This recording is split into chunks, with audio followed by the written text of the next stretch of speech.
Himas Rehas ang tinaguriang top 2 most wanted person municipal level sa isinagawang operasyon ng mga otoridad sa kasong statutory rape at acts of lasciviousness sa Tayasan Negros Oriental.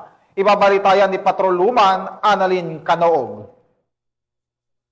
Himas Rehas ngayon ang top 2 most wanted person municipal level na may kasong statutory acts of lasciviousness matapos maaresto ng mga kapulisan ng Tayasan sa sitio na Bilog, Barangay Tambulan, Tayasan, Negros Oriental. Kinilala ni Police Captain Mac Miller G. Milan, officer in charge ng Tayasan Municipal Police Station, Negros Oriental Police Provincial Office. Ang suspect si John Lee, 27 anyos, residente ng Barangay Tanla, Tayasan, Negros Oriental. Batay sa ulat ng pulisya, na alas 4:50 ng hapon nang maaresto ng kapulisan ang suspect sa bisa ng warrant of arrest para sa kasong statutory acts of lasciviousness na may 180,000 rekomendadong piyansa. Kasalukuyang nasa kustodiyan Tayasan Municipal Police Station ang suspect para sa dokumentasyon at tamang disposisyon. With a relentless effort, the PNP personnel of Tayasan was able to arrest the top 2 most wanted person municipal level by virtue of warrant of arrest for the crime of